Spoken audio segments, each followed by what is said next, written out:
Underneath its boiling rainbow pools and breathtaking landscapes, the Yellowstone National Park is hiding a massive, dark secret. Or rather, a lot of them. I've been genuinely obsessed with this park for my entire life, but today we aren't looking at the tourist attractions. We're diving into the unsolved disappearances, the tragedies, the bizarre history, and the legends that haunt this place. Today, we're taking a look at the horrors of Yellowstone. If you're new here, hit that subscribe button and let's get straight into it. The Colin Scott death. On June 7th, 2016, 23-year-old Colin Scott and his sister Sable drove into the Norris-Geyser Basin area of Yellowstone National Park. Colin was from Portland, Oregon. He was young, healthy, and from everything that came out in the aftermath, adventurous in the way a lot of people in their early 20s are when they're in beautiful wild country and feeling comfortable in it. He and his sister were apparently interested in hot spring soaking, which is a legitimate and popular activity in certain designated locations in the American West. Yellowstone is specifically and explicitly not one of those places, and the park communicates that as clearly as a public institution can communicate anything. Norris-Geyser Basin is not a subtle or ambiguous environment. The boardwalks there exist for a specific and well-documented reason. The ground in certain sections of Norris is thin hydrothermal crust sitting directly over superheated water that is invisible from above. Warning signs are posted at every entrance and at regular intervals along every path. The park's language around off-boardwalk access is not buried in fine print or phrased diplomatically. Stay on the boardwalk. Do not leave designated paths. The water temperature in some features at Norris is at or near the boiling point for that elevation. The acidity in that basin is among the highest recorded anywhere in the park. pH levels that are genuinely corrosive to organic material over very short periods of time. This is information freely available to every visitor before they arrive. Colin and Sable left the boardwalk. According to Sable's account and the park documentation from the investigation, Colin was attempting to check the temperature of a thermal pool when he slipped and fell in. Rangers responded as quickly as they could, but when they arrived and assessed the situation, the conditions in and around that specific pool made immediate physical recovery impossible. The water temperature was recorded at approximately 212 degrees Fahrenheit. The acidity was extreme. Sable had filmed some of what happened on her phone, and that footage was later reviewed by investigators. It was not publicly released. Based on the descriptions given by rangers involved in the response, that is almost certainly the right decision. What makes this case so difficult to process is what happened by the following morning. When a recovery team returned fully equipped to retrieve the body, there was essentially nothing left to recover. The combination of extreme heat and the highly acidic water chemistry of Norris Basin had dissolved the body almost entirely overnight. Rangers described finding only trace remains. The official documentation used careful clinical language. The body had been dissolved by the acidic water. Colin Scott, a 23-year-old man who walked into that basin under his own power that morning, was gone in a way that language does not handle comfortably. I want to stop and actually sit with what that means, because I think it's easy to read that sentence and let the brain skip past the reality of it. A human body, gone in under 24 hours. Dissolved by the same water that creates those extraordinary colors people photograph from the boardwalk every single day of the summer season. That same chemistry. That's what Yellowstone's thermal features actually are when you remove the tourist framing and look at what the water does to organic material. Colin Scott's case is the most discussed Yellowstone thermal death in the park's history, but it's far from the only one. There have been at least 22 documented thermal deaths at Yellowstone since 1872. In 1981, a 9-year-old boy fell into a hot spring at Norris and died from his injuries. In 2000, a man fell near Old Faithful. In 2004, another man fell into a Firehole River thermal feature. The pattern across all of them is the same. The ground looks stable. The water looks still. The distance from the path looks manageable. And then it doesn't. The boardwalks at Yellowstone are not excessive caution from overly careful administrators. They are the actual material difference between walking through one of the most beautiful landscapes on Earth and ceasing to exist in it. That is not rhetorical. That is what the documented record shows. David Kirwan and Celestine Pool. In July 1981, a 24-year-old man named David Kirwan was visiting Yellowstone with his friend Ronald Ratliff. They were near Celestine Pool in the fountain paint pot area. Celestine Pool is not a subtle feature. The water is a vivid deep blue, the color that comes from the specific temperature and chemistry of superheated water. And it sits in open ground with a kind of visible mineral buildup around its edges that signals immediately to any attentive person that this is not ordinary water. Ronald Ratliff's dog jumped into the pool. David Kirwan went in after the dog. The water temperature of Celestine Pool is approximately 202 degrees Fahrenheit. David was pulled out by bystanders within seconds. Rangers arrived minutes later and found him at the edge of the pool. The burns covering his body were catastrophic. According to accounts documented by rangers and later published in park records, a ranger who reached him asked what had happened. David Kirwan reportedly looked at his own injuries and said, "That was stupid. How bad is it?" He died the following morning in a hospital in Salt Lake City. He had burns over more than 90% of his body. The dog didn't survive either. What this story does, and why it gets remembered alongside the Colin Scott case when people talk about Yellowstone's thermal dangers, is that it removes every easy explanation. David Kirwan was not someone who didn't understand thermal features are dangerous. He didn't slip or fall in by accident. He saw his friend's dog in the water and he made a conscious decision to go in after it. He was acting on something completely understandable as a human impulse. He was trying to save an animal he cared about. That impulse cost him everything. That is the specific horror of Celestine Pool. Not carelessness, not ignorance, not someone who ignored the signs. A motivated, deliberate, fully conscious attempt to enter the water and exit it quickly that was still fatal because the water does not negotiate. The ranger who responded to the scene later said what he witnessed that day permanently changed how he talked to visitors about thermal features for the rest of his career at Yellowstone. The 1877 Nez Perce hostage crisis. By the summer of 1877, Yellowstone had been a national park for 5 years. Tourism was already happening. Small groups of visitors, mostly wealthy enough to afford the long journey west, were making their way through the geyser basins in guided parties. It was remote and rough, but people were coming because Yellowstone was already understood as something extraordinary. What those tourists in August of 1877 could not have anticipated was that they were about to find themselves in the direct path of one of the most dramatic military retreats in American history. The Nez Perce were a Native American nation from what is now Idaho, Oregon, and Washington.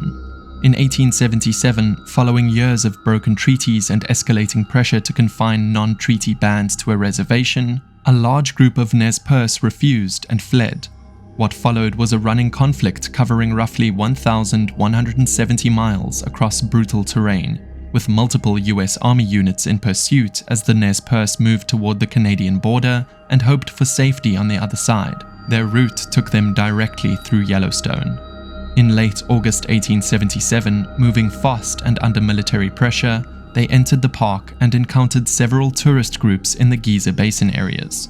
One of those groups included George and Emma Cohen, a couple from Radisburg, Montana, on a camping trip with a small party of friends. They had been in the park for days and had no warning before the Nez Perce were already surrounding their camp.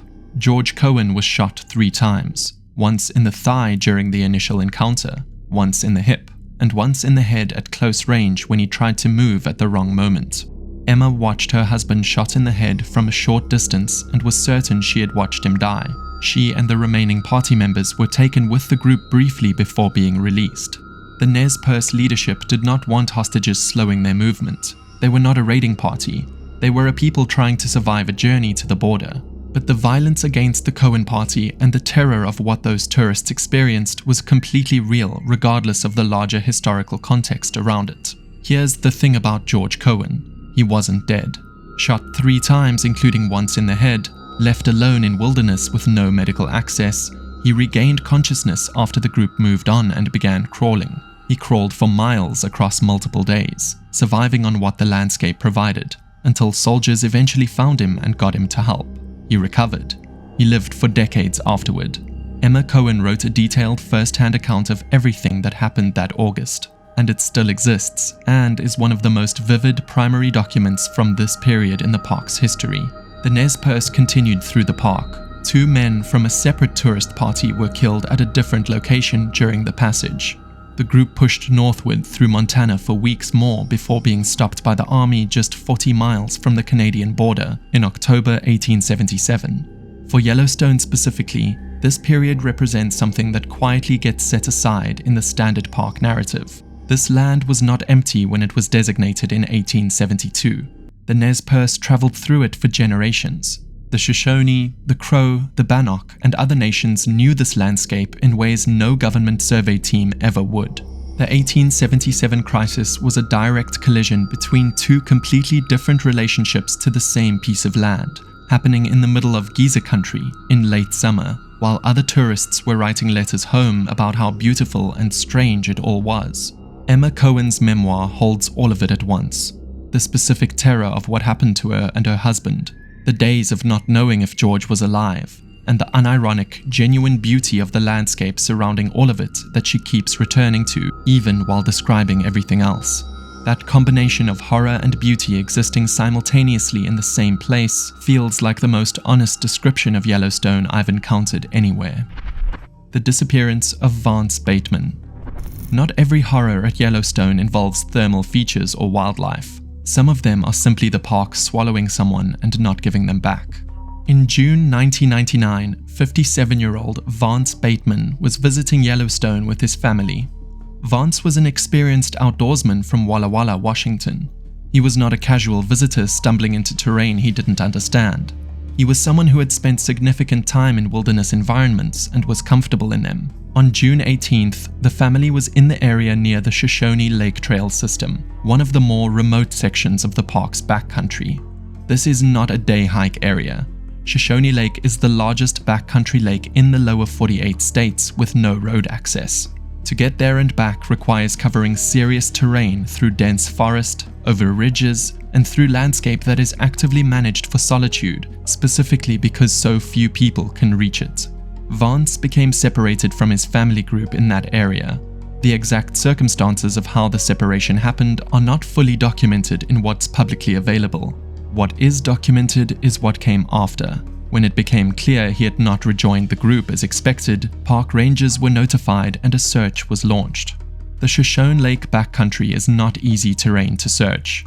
Dense lodgepole pine forest dominates much of it. The ridges and drainages create a landscape where a person can be a short physical distance from searchers and completely invisible. Rangers deployed search teams on foot, brought in dogs, and used aircraft when the visibility and the tree canopy allowed for it. They searched methodically through the terrain that consistently works against searchers in the same ways backcountry Yellowstone always does. Dense cover, complicated drainage patterns, thermal areas interspersed throughout, and a scale that is simply very large. Vance Bateman was never found. No clothing, no gear, no physical evidence that definitively established where he went or what happened to him. He is still listed as a missing person connected to Yellowstone National Park. His case sits in a category that the park has more of than most people know about. The scale of Yellowstone, more than 2 million acres of land with significant portions of active thermal ground, dense forest, hydrothermal features, and serious wildlife presence, means that a person who goes missing in the backcountry and is not found in the initial search faces very long odds of ever being found at all. The landscape keeps what it takes in a very complete way. What makes the Bateman case sit uncomfortably is the absence of any explanation. No dramatic event. No documented fall or attack or thermal incident. Just a man who went into one of the most remote sections of the park with his family and did not come back out. The wilderness at Yellowstone is not required to provide explanations. It just doesn't. The supervolcano. I want to spend real time on what's actually underneath Yellowstone, because I think most people have a vague sense that a volcano is involved without fully processing what that means at the scale the system operates on. Yellowstone sits on a caldera, not a volcanic cone like the ones you picture when someone says volcano. A caldera is what forms when a magma chamber is so enormous that after a major eruption, the land above it collapses inward, leaving a vast depression in the landscape. The Yellowstone caldera is approximately 34 by 45 miles across. The entire park exists inside and around it. From ground level, you would never know, because the landscape is forests and meadows and river valleys. The caldera doesn't look like a volcano from inside it because you are inside it. There have been 3 super eruptions at Yellowstone. The first approximately 2.1 million years ago. The second 1.3 million years ago. The most recent 640,000 years ago. Each was a VEI 8 eruption, the highest category on the Volcanic Explosivity Index, the classification reserved specifically for supervolcano events. The Mount St. Helens eruption in 1980, which devastated hundreds of square miles of Washington state and sent ash across the continent, was a VEI 5. The Yellowstone super eruptions were roughly 1,000 times more energetic than that. The USGS Yellowstone Volcano Observatory monitors the system continuously. Thousands of small earthquakes happen at Yellowstone every year, most too small to feel without instruments. The ground level across the park rises and falls measurably as the magma chamber below shifts and breathes. There is a partially molten system sitting beneath Wyoming right now, active and changing, and scientists track it the way a doctor monitors a patient's vital signs. The scientific consensus is clear that there is no current evidence indicating an imminent supereruption. The system would generate unmistakable warning signals over a period of years or decades before anything catastrophic. We wouldn't be surprised. But the scale of what would happen if one occurred is genuinely difficult to hold in your head as a real thing. A Yellowstone supereruption would deposit ash across the majority of North America. Regions within several hundred miles would be buried under feet of ash in the hours following the event. Agricultural land across enormous portions of the continent would be compromised potentially for years. Sulfur dioxide injected into the upper atmosphere would trigger a volcanic winter effect. Global temperatures would drop.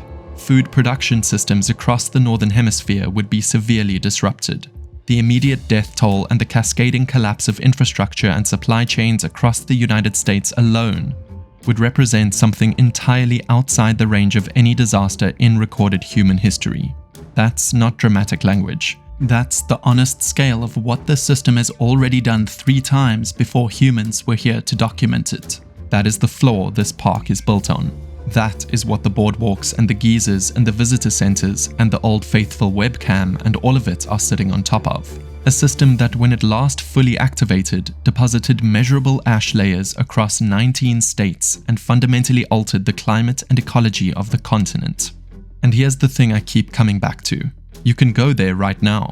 You can drive through the entrance, stop at Mammoth Hot Springs in the morning with steam rising off white mineral terraces into cold air. Drive down to the Grand Prismatic and look at those colors from the boardwalk. Stand at the rim of the canyon with the Yellowstone River 1,000 feet below you. Watch Old Faithful go off on its schedule as if the park is performing for whoever happens to be standing there. It's one of the most beautiful places on Earth. That is completely, genuinely true. And simultaneously, you're standing on the surface of a system that has ended geological eras. Both things are entirely and simultaneously true. That's what makes Yellowstone different from everywhere else. The Lance Crosby Grizzly Attack. In August 2015, 63-year-old Lance Crosby was found dead near the Elephant Back Mountain Trail in Yellowstone. He'd been killed by a grizzly bear. What makes this case significant beyond the tragedy of it is the context around who Lance was. He wasn't a tourist unfamiliar with the park and its wildlife. He was an experienced seasonal employee who had worked at Yellowstone for multiple years. He had received wildlife safety training. He understood grizzly country. He had reportedly chosen to hike alone and without bear spray, which the park recommends without exception for any backcountry travel. But he wasn't someone who wandered in ununiformed.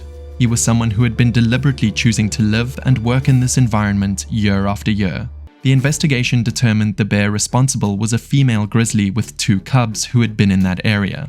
She had cached part of Lance's body and was defending it when rangers located the scene. She was tracked, identified through DNA evidence, and after a formal review process was euthanized along with her cubs. That decision remains debated by people who follow Yellowstone wildlife management closely. Grizzly attacks at Yellowstone are rare but real. The park's grizzly population has recovered dramatically since the 1975 endangered species listing, from an estimated 136 bears to over 700 today. That recovery is a genuine conservation success story. It also means more bears, more range, more overlap with human activity, and a meaningfully higher probability of encounter for anyone in the backcountry. Both of those things are true at the same time, and neither cancels the other out.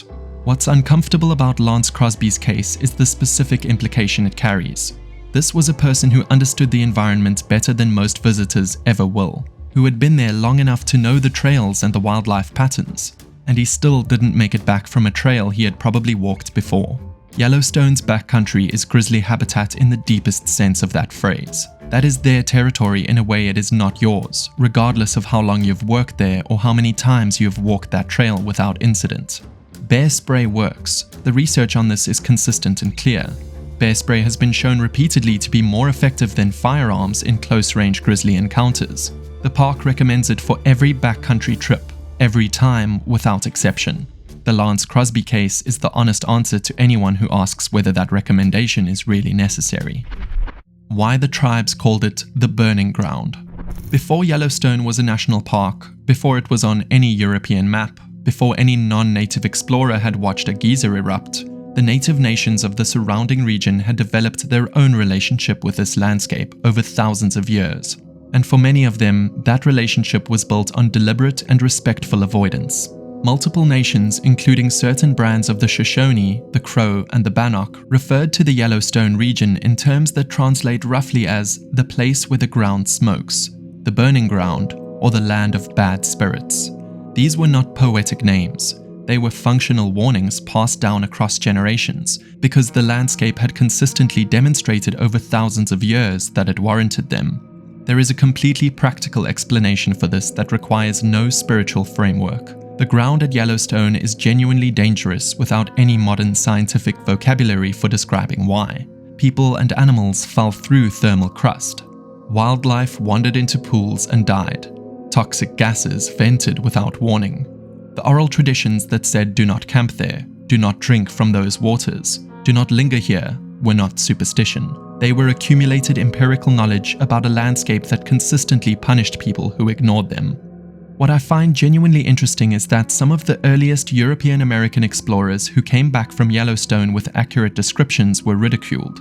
John Coulter, who traveled through the region around 1807 and 1808, described boiling springs and shooting steam and sulfur and fire, and was widely dismissed.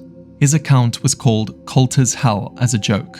The native peoples in the region had been living with accurate knowledge of this place for thousands of years before Coulter arrived. The people who laughed at his account had simply never been there.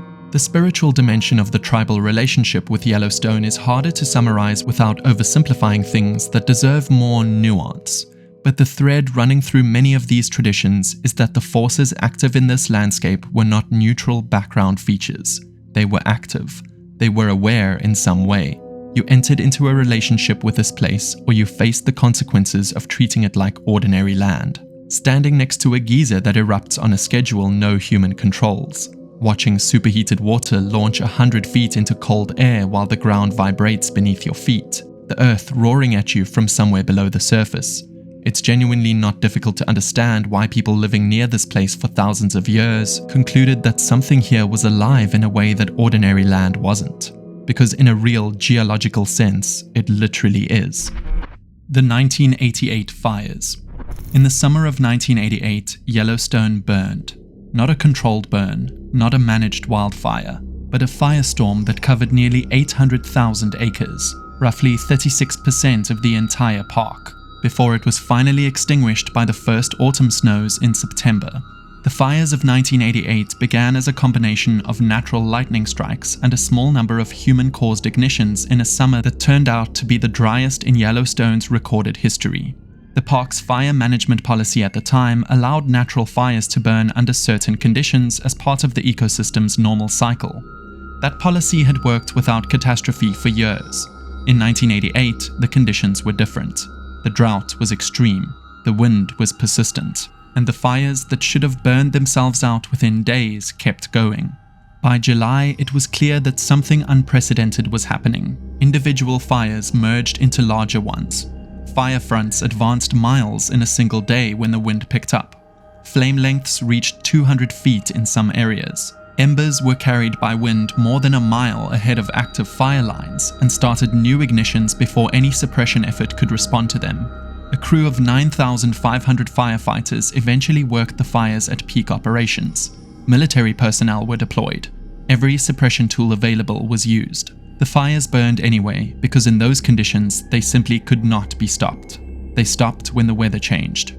For the wildlife, the 1988 fires were catastrophic in the immediate term and complicated in the long term. Around 345 large animals died directly from the fires. Bison, elk, deer, moose, all killed by the flames or by the loss of forage in the aftermath. Smaller mammals died in enormous numbers. The bird populations in burned areas were decimated. The short-term impact on the ecosystem was severe and visible to every visitor who came to the park in the years immediately following. But Yellowstone recovered in ways that changed how ecologists and land managers think about fire in forest ecosystems. By 1989, new vegetation was already emerging from the burned ground. The lodgepole pine forests, which are adapted to fire and whose cones actually require the heat of fire to open and release seeds, regenerated aggressively.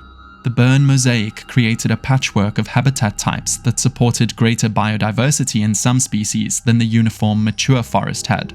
The ecosystem absorbed what appeared to be a catastrophe and used it as a reset.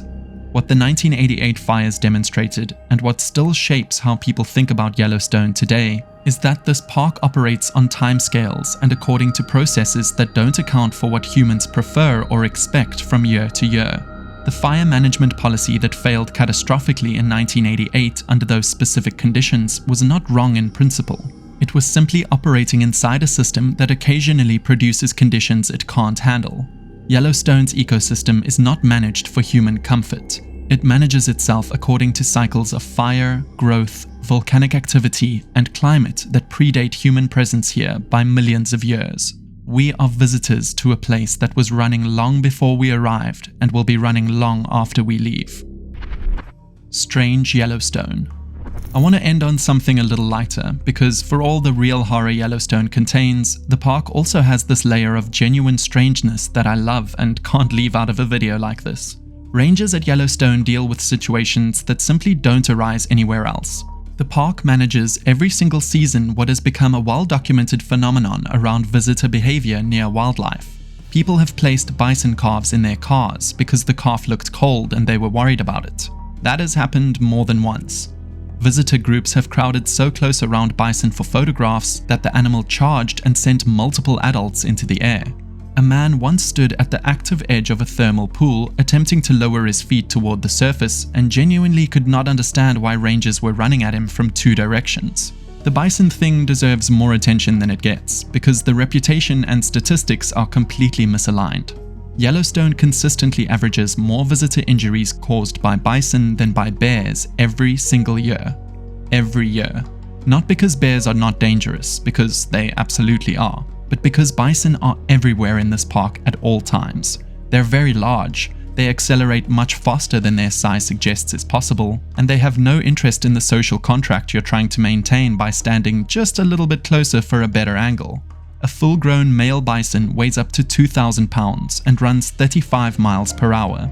The grizzly bear has the terrifying reputation. The bison sends more people to emergency departments every summer. The 2003 Norris disturbance is something I keep coming back to when I think about Yellowstone's unpredictability.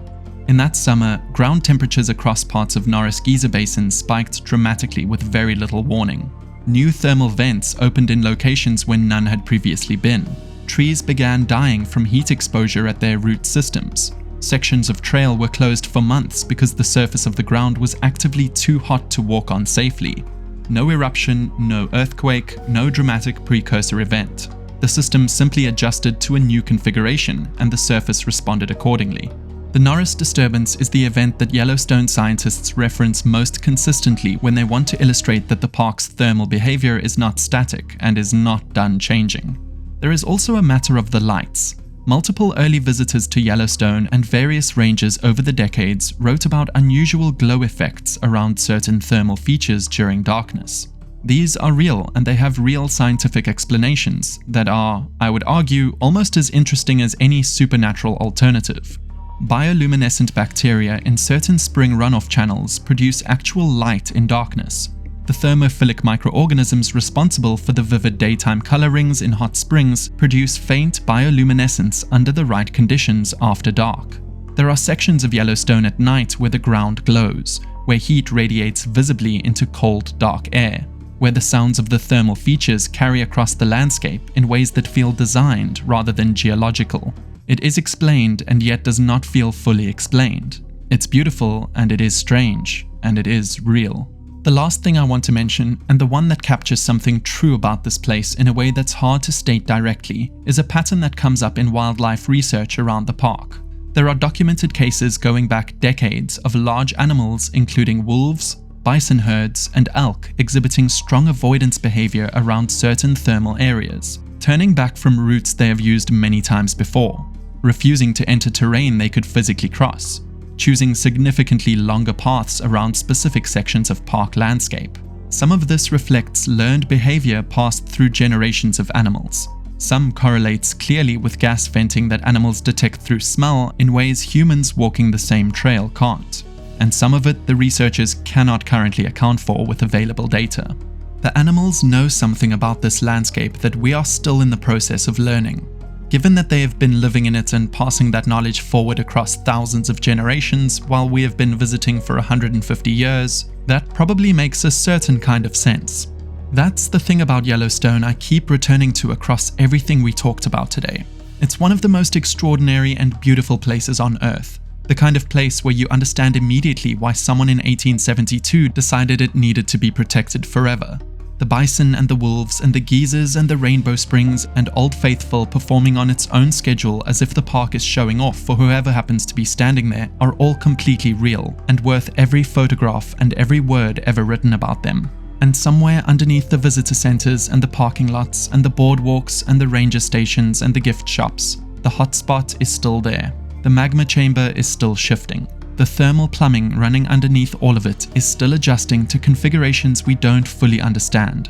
The ground is still deciding, on its own schedule and according to its own logic, what it's going to do next and when. Alright guys, that is the horrors of Yellowstone. Thank you so much for watching all the way through this one. That was genuinely so much fun to research, and I feel like I barely scratched the surface of what this place contains. There's so much more here. Let me know in the comments what you want to see next or what you think about any of the stories we covered. Subscribe if you want more videos like this. I appreciate you guys being here so much. Have a great night, everyone.